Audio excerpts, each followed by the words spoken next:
Gente, se soubessem, cada vez que eu vou pedir, é uma honra ter a Mari aqui, cada vez que eu pedir para ela participar da nossa live, eu falo assim, ai meu Deus, tenho até vergonha de tanta coisa que ela faz, achar um horáriozinho para estar aqui com a gente hoje nossa, é uma honra mesmo. Então, obrigada, Mari, por estar aqui com a gente de novo. Eu queria que vocês fossem uma formiguinha e viessem aqui passar um dia comigo aqui, assim, no meu ombro aqui. Não é tão assim, é uma vida normal igual todo mundo, né?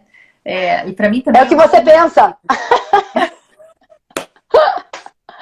Não, eu tô brincando. Mas enfim, Mari, muito obrigada mesmo. Para quem não conhece, então a Mari é brasileira, fisioterapeuta. Ela trouxe o RTS para o Brasil. A gente já falou disso em outra live antiga. Então agora lá no nosso canal do Instagram, não, do YouTube, você vai ter acesso a essa live que a gente fez sobre hérnia de disco.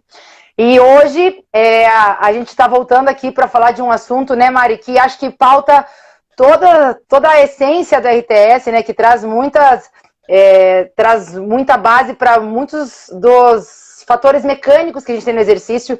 E eu acho que essa live vai ser legal tanto para quem pratica exercício, quanto para o profissional que prescreve exercício.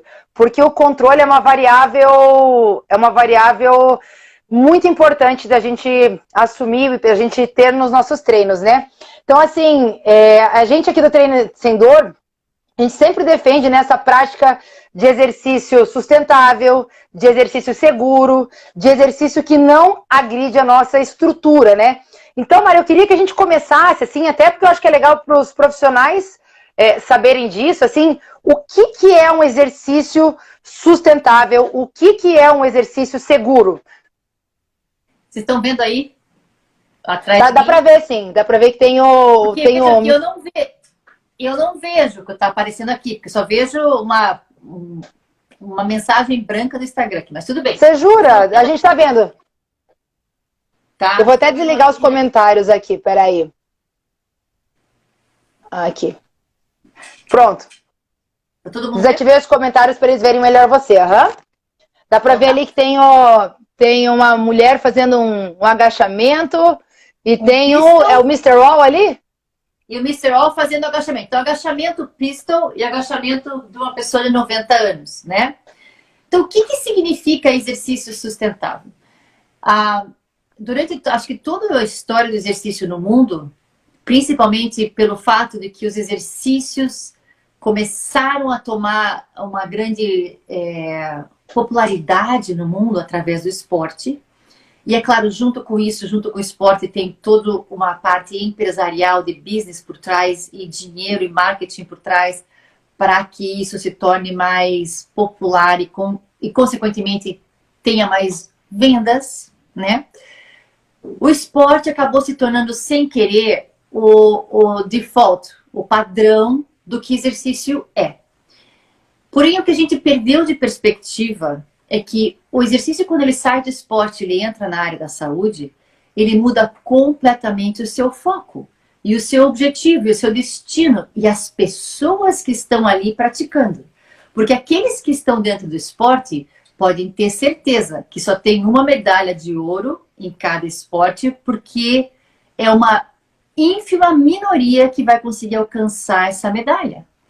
Então, o número de pessoas que têm uma habilidade extraordinária para participar de esporte a longo prazo e ter tanto sucesso a ponto de ser um atleta de alto nível é muito pequena comparado com a população no mundo inteiro que realmente precisa hoje fazer exercício para a saúde. Mas essa distinção entre o que é o que não está muito clara nem para o profissional, muito menos para o praticante.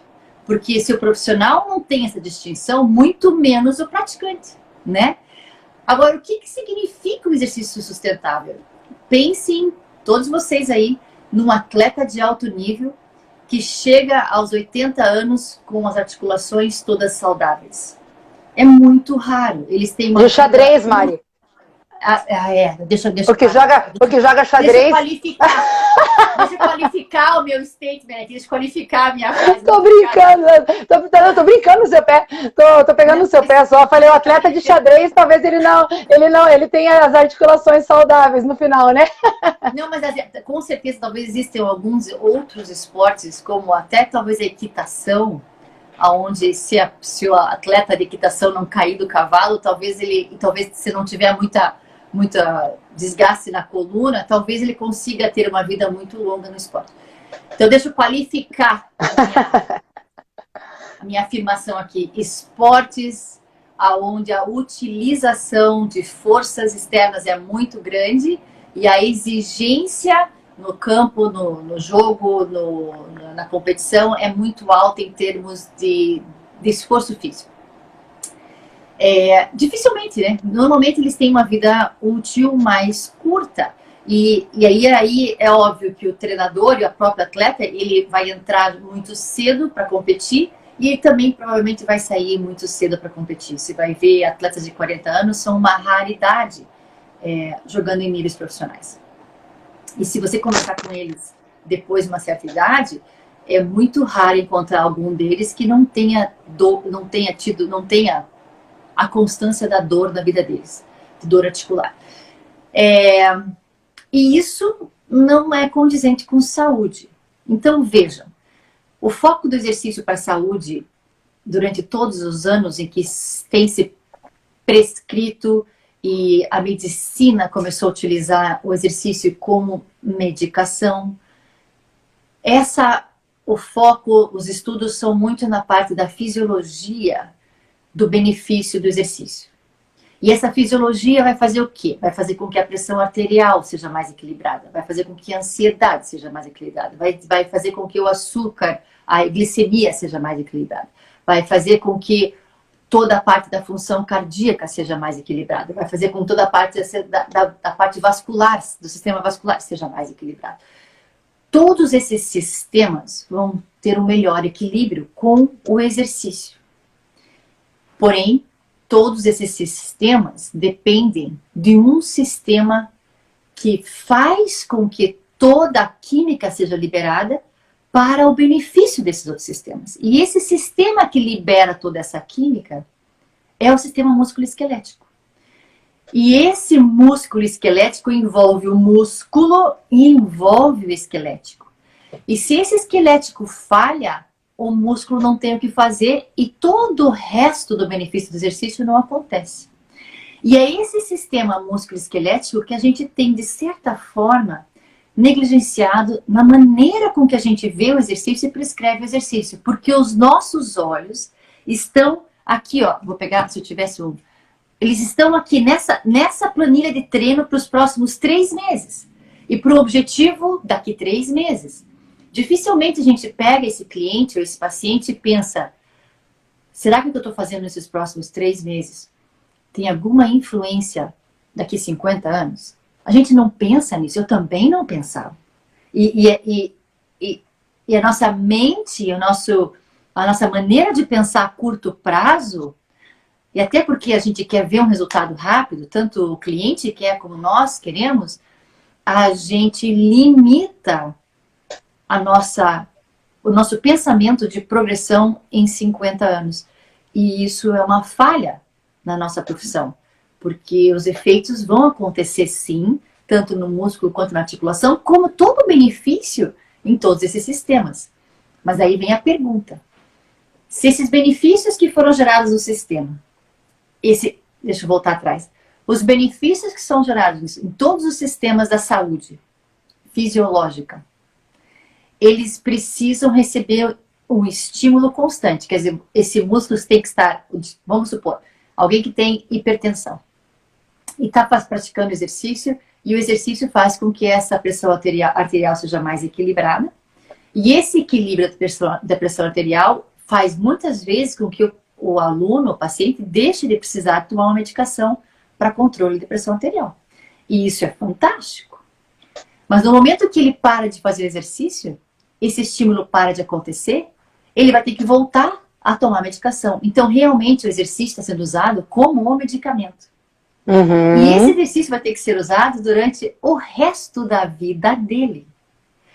Se uma dor articular vier a fazer parte desse cenário e ele não puder fazer esse exercício por causa da dor, aí todo o benefício que esse exercício vai ter como remédio não vai ser possível acontecer por causa da dor articular. Então vejam que interessante que é a gente colocar na equação o esqueleto, o esquelético junto com o músculo, que vai gerar todo o benefício para a saúde. Então, Não, é incrível isso, Mari, que você falou assim, pensando no... Eu vejo as pessoas vão no médico, ele fala assim, no cardiologista, ele fala assim, vai lá, pensando só nessa parte cardiológica, né? Vai lá fazer uma corrida, uma caminhada, mas esquece que no fundo o coração ele bate para alimentar os músculos, né? E no fundo que é o... Nossa, eu achei essa contextualização foi muito legal. Nunca tinha visto você fazer essa, Mar. Ficou legal, hein? Eu tenho achado maneiras diferentes de falar aquilo que a gente faz, Júlia, de uma maneira que impacte pessoas que vêm de lugares diferentes. E realmente essa realidade da saúde e do exercício, ela é muito poderosa e precisa do estímulo constante. Na hora que o próprio músculo, vocês sabem, deixa de ter o estímulo, mostra todo o ganho que você teve em 10 anos de exercício físico. Se você para de fazer exercício por 2, 3 anos, ele se vai, você já não tem mais ele.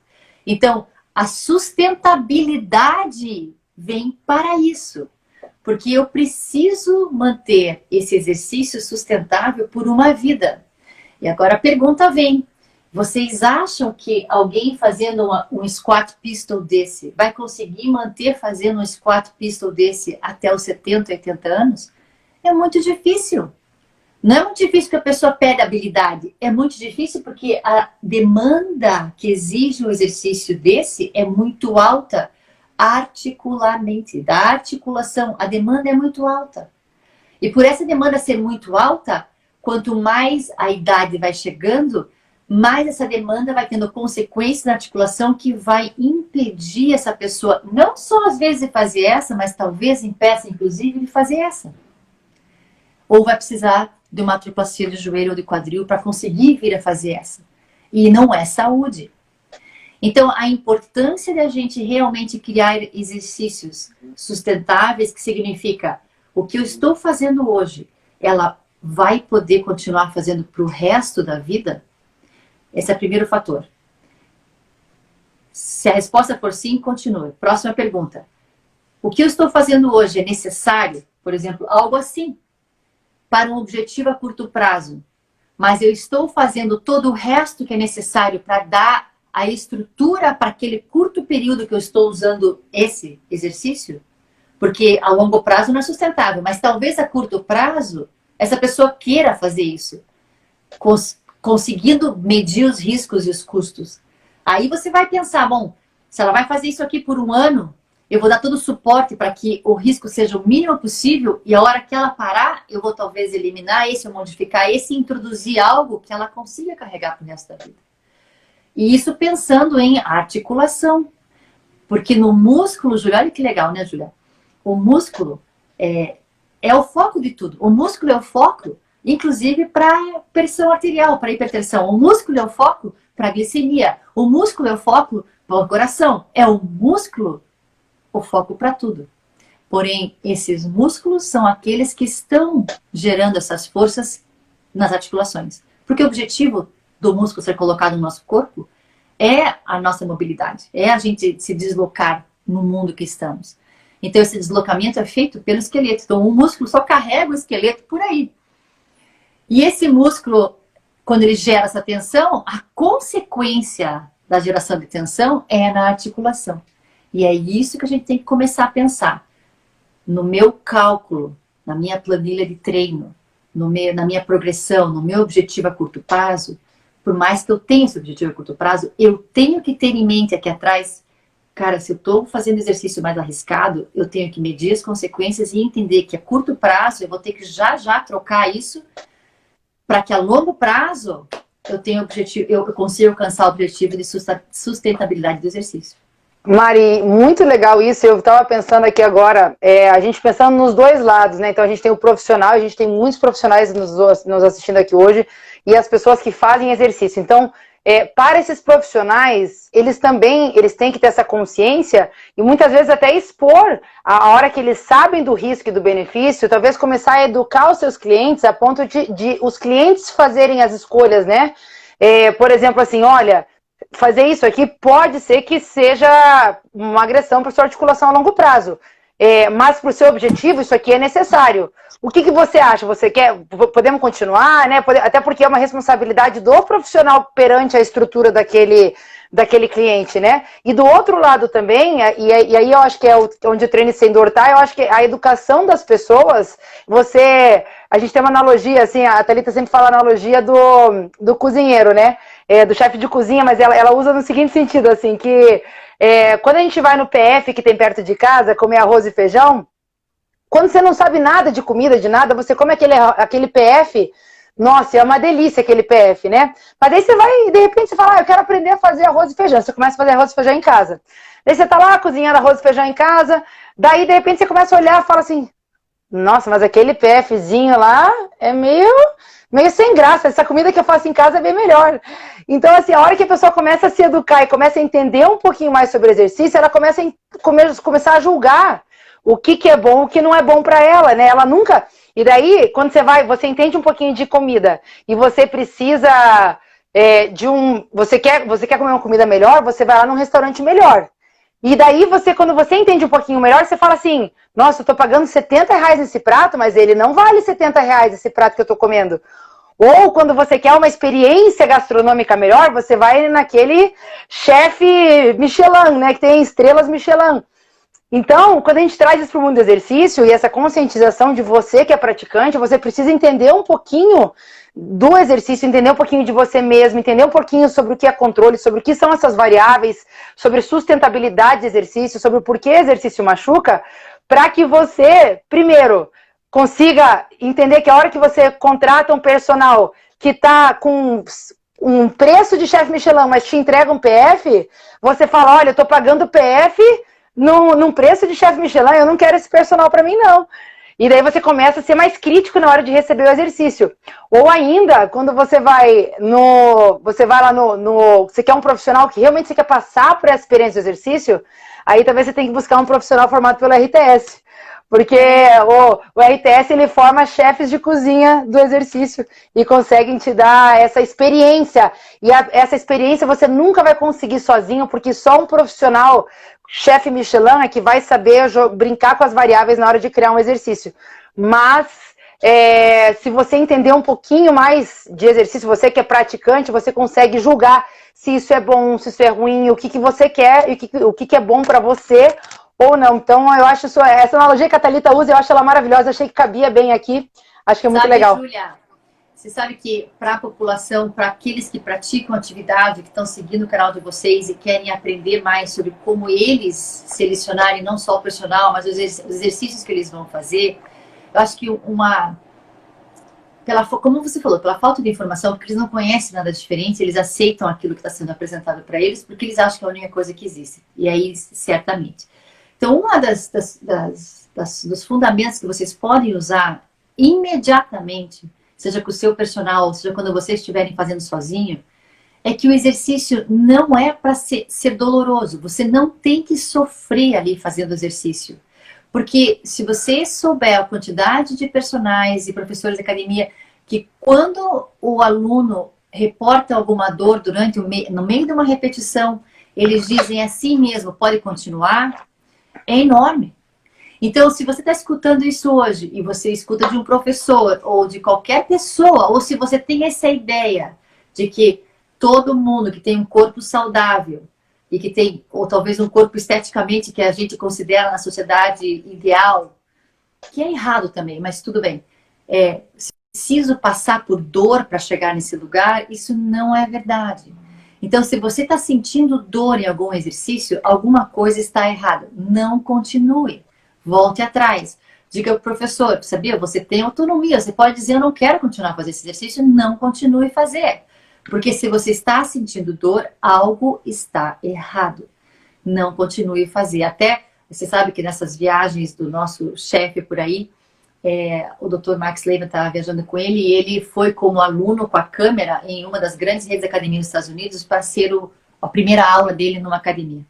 E para quem não sabe, o nosso chefe é o Tom Purvis, ele é o criador do RTS, ele é americano, a Mari está nos Estados Unidos hoje, mas ela mora numa cidade diferente do Tom, e o Tom é o cara que criou todo esse sistema RTS de pensamento, toda essa filosofia, né, Mari? Pode continuar, só para quem não conhece ainda o nosso chefe. Ele estava com a câmera, estava gravando, e ele falou que ele tinha tido várias lesões no joelho, que ele tem dor durante a extensão, falou tudo. E o profissional colocou ele numa cadeira extensora e ele falou, olha, eu estou sentindo meu joelho, está doendo. E o profissional falou para ele, pode continuar que é assim mesmo. Então, se imagina o quantos alunos, quantas pessoas, quantos nossos avós, pais e mães, que às vezes não sabem que não é assim que tem que ser. A hora que sentiu dor, para. Se você estiver sozinho, pare. Se você é como profissional, pare também. Porque isso não é bom, né? Então, acho que esse é um recado que a gente tem que passar para o mundo inteiro. Não é necessário sentir dor para ter resultado.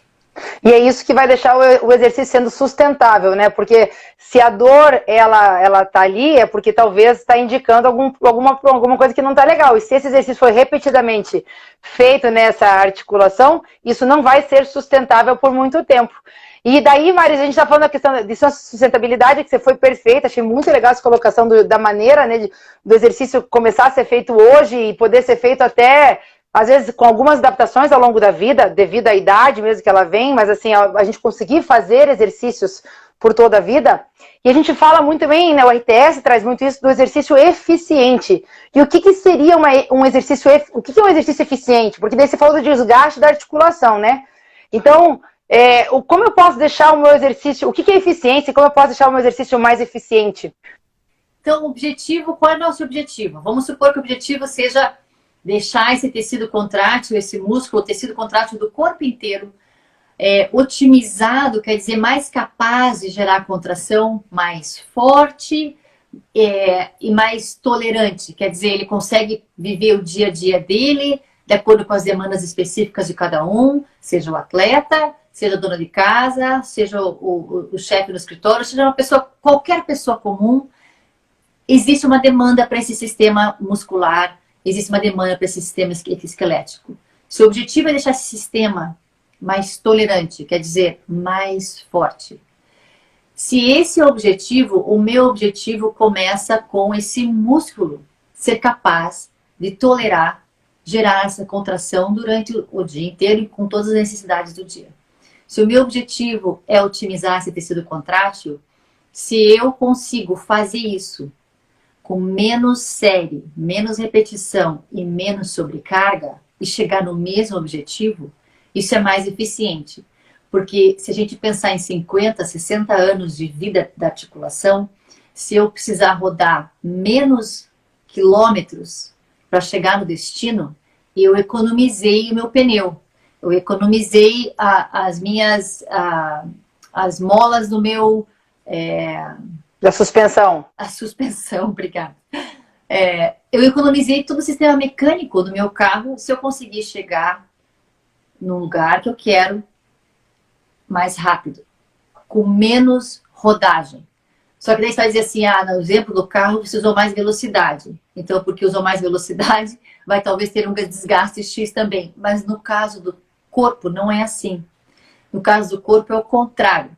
A gente vai ter que usar menos velocidade para chegar mais rápido, com menos séries e menos repetições no nosso objetivo, que é melhorar a tolerância desse tecido contrátil, a tolerância desse tecido esquelético. Quer dizer o quê? Se você não é profissional da saúde, está escutando isso, se você não é professor de educação física, você é um praticante de exercício, significa que se você conseguir desacelerar o seu movimento, você vai utilizar mais o seu músculo, que é o objetivo final.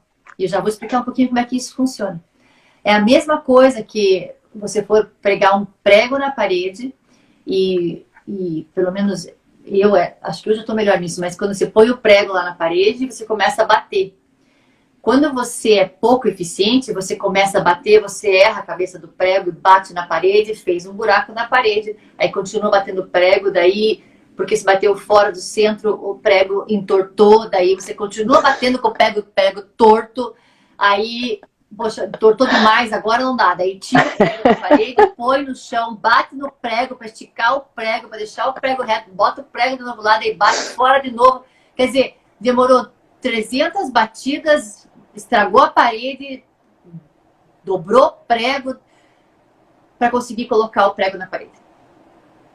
Assim, mais ou menos, a gente treina, mais ou menos nesse nível. Uma tendinite aqui, um desgaste ali, 45 repetições para um músculo para conseguir chegar numa fadiga. E isso tudo está tendo um custo. Está tendo um custo na articulação. Então, se a gente conseguir com menos repetições, talvez até menos carga, conseguir chegar nessa mesma otimização desse músculo para gerar adaptação, para ter o resultado que você quer, a gente foi mais eficiente. E a primeira coisa que precisa acontecer é desacelerar o movimento. Porque agora eu vou falar um pouquinho, acho que a Júlia vai falar também, diminuir a velocidade. Mas por que, Mariane? Porque se a gente conseguir diminuir a velocidade, a gente vai ter certeza de que quem está movendo esse peso é realmente o músculo, que é o seu objetivo, que é o meu objetivo como profissional, é estimular esse músculo. E esse músculo, ele responde a esse peso. Se esse peso começa a voar no espaço, literalmente o que eu fiz, olha, quando esse peso voou, não precisou de músculo para levantar ele mais. No espaço em que eu arremessei ele, esses graus do seu movimento, não precisava ninguém empurrar ele para cima. Ele foi sozinho para cima. Como ele foi sozinho para... Olha aqui, gente, ele foi sozinho para cima. Não precisou mais nada. Então, quando esse peso que você está levantando, ele não precisa mais do seu músculo para levantar, não tem nenhum músculo fazendo nada. E se não tem nenhum músculo fazendo nada, você jogou fora parte da sua repetição, parte da sua série. Mas se você utilizasse aquela parte, você era 50% mais eficiente. Significa que você chegaria à adaptação que você quer ou ao resultado que você quer mais rápido, com menos repetições. Então, primeiro, não acelere o peso. Tenha controle. No momento que você não sentir mais o peso, você não está fazendo mais nada. Então, ó, de novo, esse daqui até aqui desse peso não precisou músculo. Então não faça isso. Porque se você tiver com o controle o tempo todo desse músculo fazendo o responsável por esse peso, você já ganhou 50% de eficiência na sua repetição. Você vai cansar mais rápido, você vai fazer menos repetições para chegar no resultado e talvez você precise diminuir, inclusive, o número do peso que você está colocando para você. Porque com menos, sendo responsável 50%, 100% da amplitude da repetição, né? Você tem mais músculo que você tinha, às vezes, com mais peso, quando não precisava de músculo. Porque não precisou. Tá, Mari. Então, você estava falando, sabe, essa questão... da velocidade de execução, e a gente vê muito por aí, né? Muito. Você vai na academia, então se você é praticante, você é profissional também, mas se você é praticante de exercício, para um dia, vai lá, chega na hora de tomar água, dá uma paradinha e começa a olhar o jeito que as pessoas fazem exercício. E você vai ver que muita gente arremessa peso, ela acelera esse peso e faz rápido o exercício. E eu não sei se é com a intenção, talvez, de fazer mais exercícios, ou se é porque está pensando em outra coisa e daí começou a acelerar aquilo, ou porque acha que, assim, se eu fizer mais rápido, eu vou conseguir fazer mais repetições, eu vou conseguir levantar mais peso. Então, assim, as pessoas fazem exercício rápido.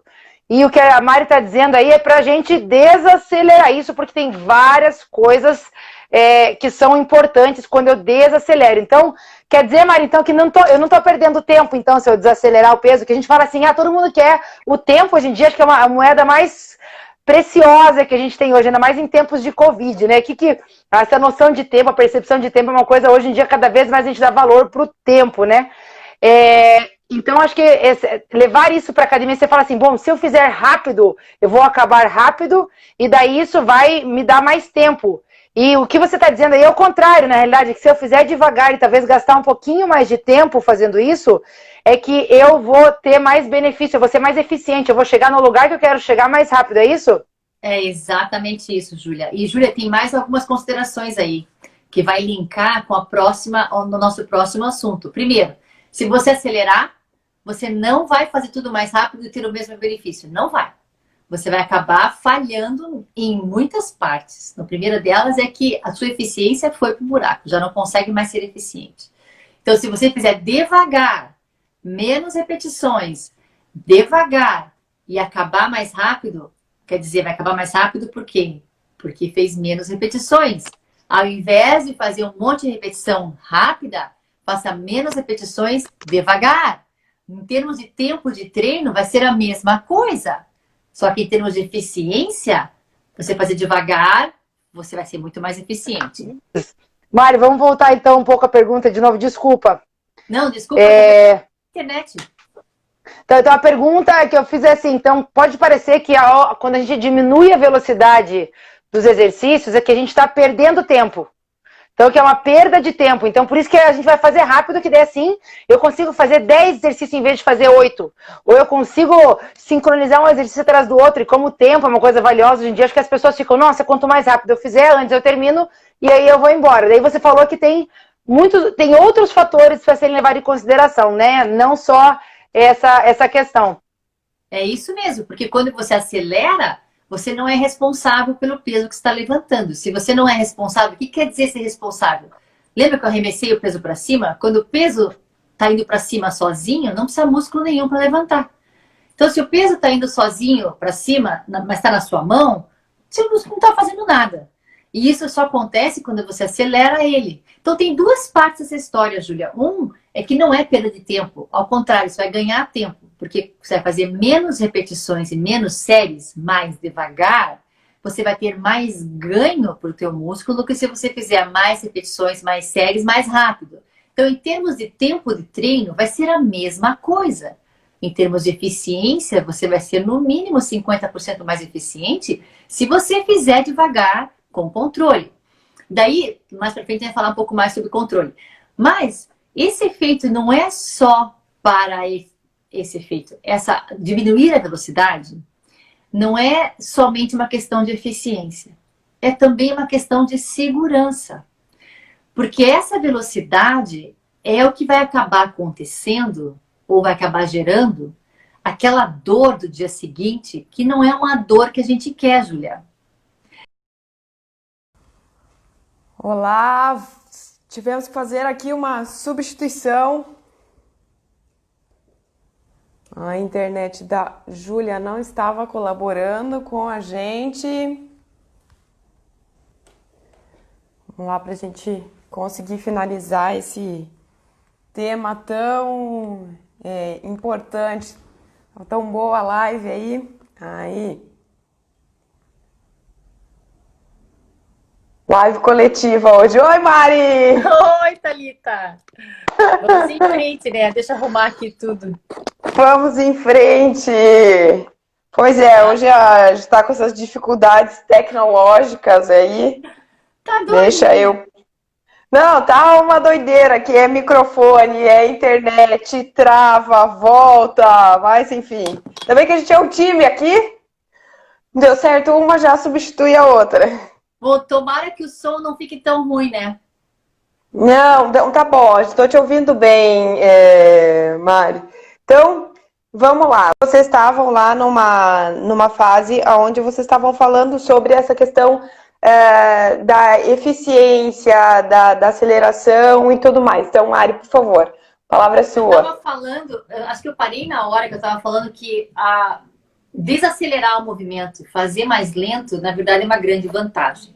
Isso. E uma grande vantagem em dois lados. Primeiro, porque você vai ter mais eficiência em termos de ganho do teu objetivo na contração muscular. Quer dizer, vai ter mais adaptação, vai deixar esse músculo mais forte, porque vai garantir que esse músculo está realmente sendo responsável por levantar esse peso em todo o trajeto do movimento, que é o objetivo do exercício, né? Nosso objetivo do exercício é gerar esse estímulo em todos os graus de amplitude toleráveis, né? Eu falei todos os graus de amplitude, já me veio na mente alguém que tem uma lesão e não vai todos os graus de amplitude que você tem como objetivo, certo? Seja eles quais forem. Mas se o objetivo for uma pessoa que não tem nenhuma lesão, o objetivo for uma amplitude específica que você quer trabalhar esse músculo, é importante que você seja responsável pelo peso que você pegou. Aliás, você pegou esse peso com o objetivo de você levantar ele contra a gravidade. Se for um elástico, você também tem o objetivo de cumprir, de que o músculo seja responsável por aquela resistência também. Ok, vocês lembram que eu joguei esse peso para cima e que não foi necessário ter um espaço aqui, uns certos graus de amplitude e que não precisou o músculo para levantar, que ele foi sozinho. Quando você faz isso, aonde o peso está subindo sozinho, não precisa músculo, quer dizer, não vai ter nenhum tipo de adaptação. Então, a gente jogou fora uma parte do exercício. Mas a parte mais importante disso, Thalita, é que quando ele está caindo numa velocidade super alta. E alguém vai ter que parar esse peso.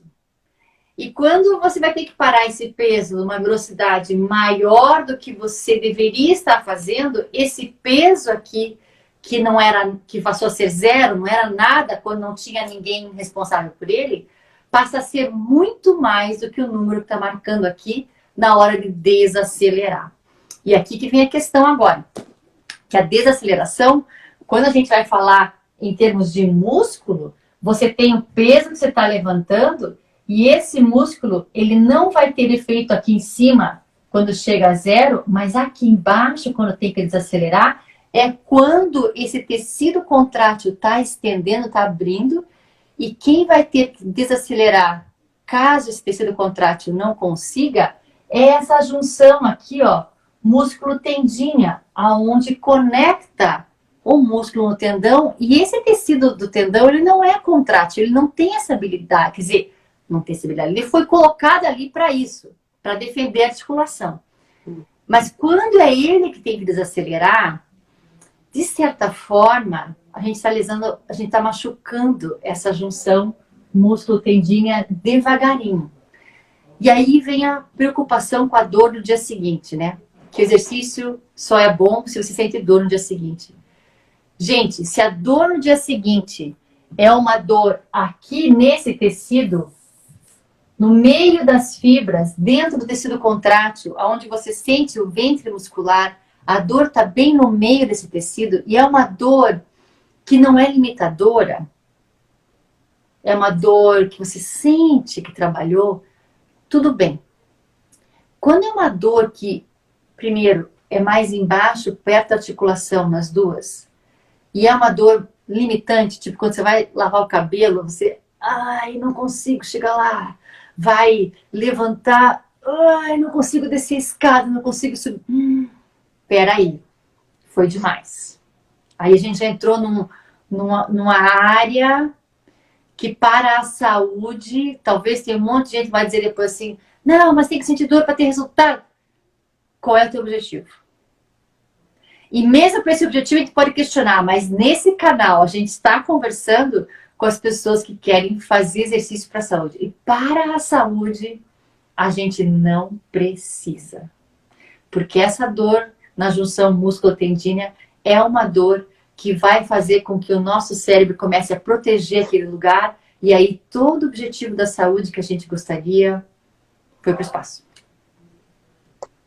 É verdade, Mari. A gente teve uma live que a gente fez com o Eloy, quem quiser dar uma olhadinha, volta lá nos nossos posts anteriores, ele estava falando justamente isso que você falou, a gente estava discutindo sobre isso, que na verdade você consegue ter resultado sem ter essa dor muscular tardia, e que essa dor aí na junção músculo-tendínea, ela é o tendão, gente, ele tem mais dificuldade de se recuperar do que o músculo. Então, se você lesionou essa parte ali, você vai precisar de um tempo maior de recuperação. Então, o que você prefere? Você prefere continuar podendo estimular ou ter que esperar para poder dar um estímulo novamente? Aonde que você vai ser mais eficiente? Que era o que você estava falando antes, né, Mari? Eu acho que tudo isso tem que estar na balança, Thalita, quando a gente começa a pensar em como realizar exercício, como construir exercício. Se você é praticante de exercício, você precisa saber disso. Que não é tão importante o quanto você vai fazer, o quanto de peso você vai fazer. É muito mais importante como você vai fazer. Porque o como vai te dar o resultado que você quer. Seja ele a saúde, a estética, tudo vai para o como você vai realizar. Eu garanto que você nunca imaginou que esse peso podia virar zero. Isso é uma coisa muito bacana. Que quando ele vira zero, você perdeu tempo. Não precisava estar ali, entendeu? Não precisava estar fazendo exercício naquele momento, porque não está tendo nenhum tipo de resultado naquela amplitude que virou zero. E quando você sabe que virou zero, você vai dizer, poxa, eu não quero isso para mim. Bom, se eu não quero isso para mim, desacelere. Poxa, eu também não quero para mim uma lesão músculo-tendínea. Desacelere. E já vou contar aqui para vocês, e acho que o Eloy também experimentou isso, a Júlia também lá com o Tom, que quebra muitos paradigmas. Quando eu passei bastante tempo sem treinar, quando eu tive filho e tudo, e eu fui lá pro Tom, e o Tom falou para mim, você vai chegar a fadiga no primeiro dia de treino. Você vai chegar a fadiga máxima. Eu falei, você tá louco, primeiro dia, faz 2 anos que eu não treino. Ele falou, não tem problema, vem aqui. E ele falou, colocamos todos os princípios em ação naquele momento, onde controlei velocidade, fiz isometria, tudo que tinha que fazer. Fui, fadiguei, falei, não vou andar amanhã. No dia seguinte, ele olhou pra mim, como é que você tá? Eu falei, tô sentindo nada. Ele falou, não é possível. Eu falei, não é possível. Ele falou, claro que é possível. Porque a dor tardia está muito relacionada com a inércia, com a desaceleração descontrolada desse peso. Que se houver controle, eu sei que vai quebrar muitos paradigmas, vai ter muita gente escrevendo para vocês aí. Mas não acontece, Thalita. Não acontece. A dor no dia seguinte é quase relacionada com os efeitos da inércia, que são os efeitos da aceleração. Então, se você quer não sentir dor, primeira coisa, desacelere esse peso, controle as paradas, pare. Não jogue. Não, pare. Isso significa que você vai ter controle. E uma outra coisa que você pode brincar no seu treino é, será que eu tenho controle ou não? Quando você estiver no meio da repetição, pense, eu vou parar agora, vê se você consegue parar imediatamente. Se você conseguir parar imediatamente, é porque você está tendo controle sobre aquele peso, você está sendo responsável por aquele peso. Se você não conseguir parar e precisar de 30 graus para parar, você não está tendo controle sobre o peso. Né? Então isso é muito bacana e muito importante a gente fazer, para a gente ter realmente o resultado que a gente quer, com menos dor e com menos dano. Para você ver, Mari, como você está falando realmente que são vários paradigmas, vários mitos, mas, gente, vamos raciocinar aqui um pouco. Se você consegue treinar até chegar à fadiga, ou seja, você chegou até a falha num dia, no outro dia você está sem dor, você não teve lesão, o que isso significa? Que você vai conseguir estimular aquele tecido mais vezes, sem você ter lesão, sem você ter efeitos deletérios. Isso significa o quê? Que você vai ter potencialmente mais ganhos. É muito melhor você treinar dessa maneira do que você ter que treinar hoje, daí no outro dia eu acordo morrendo que não consigo nem lavar o cabelo, daí eu tenho que ficar uns 2, 3 dias sem treinar porque eu não consigo treinar. Ou então você vai treinar e você não vai conseguir fazer a mesma carga porque você está com dor, você teve perda funcional. Então, assim, quais são as escolhas que a gente está fazendo para nós mesmos e para os nossos clientes, né, Mari? Então, assim, até essa questão de eficiência, de resultado, tudo isso a gente precisa rever, porque talvez um treino que ele é feito para a saúde, que ele é mais sustentável, talvez ele sim possa te trazer mais resultados, né, Mari? Vai trazer. Eu acho que a gente tem que ter o desafio de experimentar. E se você está nos assistindo e você é praticante de exercício, eu realmente recomendo, eu ia dizer desafio, mas não é um desafio. Eu sugiro que você experimente fazer isso. E você vai ver. Não tem como voltar atrás depois. Se o seu objetivo for saúde, Se o objetivo for ter uma vida ativa, chegar aos 80 anos para poder brincar com seus netos e bisnetos sem precisar de uma prótese, sem precisar de uma artroplastia, isso é saúde. Se você quiser fazer isso, eu acho que vale a pena você considerar fazer essas mudanças hoje. Porque são 60, 70 anos de força sendo aplicada nessa articulação. Vale a pena a gente pensar nisso e mudar agora, né? E outra coisa também, né, Mari? Estava pensando aqui agora. Se o teu foco é esporte, ou seja, é você ter uma habilidade, é você praticar alguma coisa, porque aquilo, sei lá, traz sentido para sua vida, você gosta de fazer aquilo, você quer fazer determinadas coisas, será que não vale a pena você pensar de uma maneira diferente na tua preparação, né? Você vai fazer lá os exercícios preparatórios, será que não vale a pena você reduzir ao máximo aonde você pode reduzir, para daí você ir um pouco adiante aonde você não tem como modificar? É isso.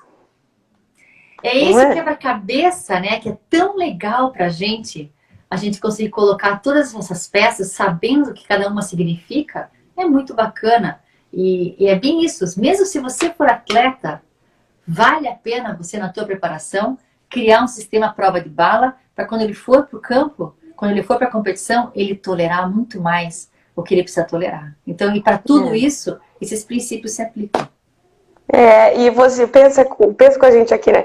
Se você, na tua preparação, não tá tendo esse desgaste, ou melhor, tá reduzindo muito esse desgaste, porque tudo tem efeitos positivos e efeitos negativos, tudo, né? Não existe nada que seja, não é só efeito positivo. Tudo também vai ter um pouco de efeito negativo, o que a gente está fazendo é reduzir ao máximo que possível esses efeitos negativos. Você pensa assim, bom, se eu reduzir ao máximo os efeitos negativos na preparação, significa que eu vou conseguir fazer aquilo que é o meu esporte por mais tempo, né? Então, essas mudanças de paradigma, a gente parar para pensar e rever todos esses modelos que estão postos para a gente hoje em dia, é extremamente interessante e é muito rico. E é como a Júlia estava falando, essa é uma live que serve tanto para os profissionais quanto para os praticantes de exercício físico. É para todo mundo, porque todos nós precisamos repensar. Quem está em casa, que é praticante, tem que repensar aquilo de chegar e falar assim, não, mas eu quero fazer, porque eu quero isso, porque eu quero aquilo, e começar a pensar na longevidade. E os profissionais têm que começar a pensar na longevidade dos seus clientes também, né? Nossa, é muito importante, é muito importante. E eu acho que a gente está nessa geração agora, onde a gente vai ver os erros que foram cometidos na geração anterior, corrigir, e a gente vai conseguir ter resultados diferentes para a próxima geração. E eu acho que isso é uma grande evolução, né? Aliás, isso significa evolução, a gente aprender com os erros do passado, a gente mudar e a gente avançar, né? Isso é muito bacana. Perfeito. Mari, acho que a gente conseguiu concluir, chegar no lugar onde você e a Júlia tinham planejado para essa live, né? Legal, legal. Não é muito, eu acho que isso é a coisa mais importante, a gente entender realmente que é esse músculo que é responsável por esse peso, que ele tem que ser desafiado durante todo o percurso, que esse é o objetivo, e que se não for, existem consequências de não ser eficiente e consequências de uma possibilidade de uma lesão no futuro. Então, são coisas que a gente consegue resolver com uma única intervenção. Diminua a velocidade. Olha lá, né, gente? Como uma peça do quebra-cabeça já faz tanta diferença assim, né? Tanta diferença. Legal, gente. Maravilha, Julia, Mari. Você que está aí. Gente, obrigada. Mari, então, mais uma vez, gostaria de agradecer aí a sua disponibilidade. A gente aqui nossa, fãzaça de você, do seu trabalho. Como a gente sempre fala, o Treine Sem Dor não existiria se o RTS não tivesse existido nas nossas vidas. A gente não poderia fazer o que a gente faz hoje se não tivesse o RTS. Então, obrigada, Mari, a você, ao Tom, enfim, a toda essa família aí do RTS por trazer esses conhecimentos para a gente. Então, muito obrigada pela sua disponibilidade mais uma vez. Vocês viram a flechinha voando aqui? Eu vi! É a minha filha que entrou na sala agora para... Gente, um beijo! Olha, eu quero falar uma coisa para vocês também rapidinho. Na semana que vem, a gente vai fazer uma live específica para desenvolvimento de treinos em casa, de manipulação de material. Vai ser, acho que na quinta-feira, ao meio-dia do Brasil. Então, se vocês puderem participar, venham com a gente. O pessoal do RTS também vem com a gente, que vai ser muito bacana. E eu fico muito feliz de ver o progresso de vocês, da Júlia e da Thalita, no treinador, que tem uma função muito, muito crucial na mudança dos paradigmas do exercício, principalmente para a população que pratica atividade. Eu fico muito feliz e agradeço vocês estarem junto com a gente. Obrigada, Mari. Então manda pra gente, a gente vai ajudar a divulgar, porque eu acho que essa vai ser uma live lá do RTS, que também vai ajudar bastante o pessoal aqui do canal. Obrigada pela parceria de sempre, gente. Então, só para lembrar os recadinhos, agora a gente está com o canal lá no YouTube, entrem lá na nossa bio, cliquem lá, se inscrevam. Amanhã essa live vai estar editada, sem todos os percalços do caminho, lá no nosso canal do YouTube. E às quartas-feiras a gente vai começar a resgatar as lives antigas que já não estão mais disponíveis e colocar lá, porque também tem um conteúdo e um material riquíssimo. Mari, muito obrigada. Beijo. Obrigada, Thalita. Um beijo grande para todos vocês. Obrigada, pessoal, pela participação. Tchau, gente. Até a próxima. Tchau. Até.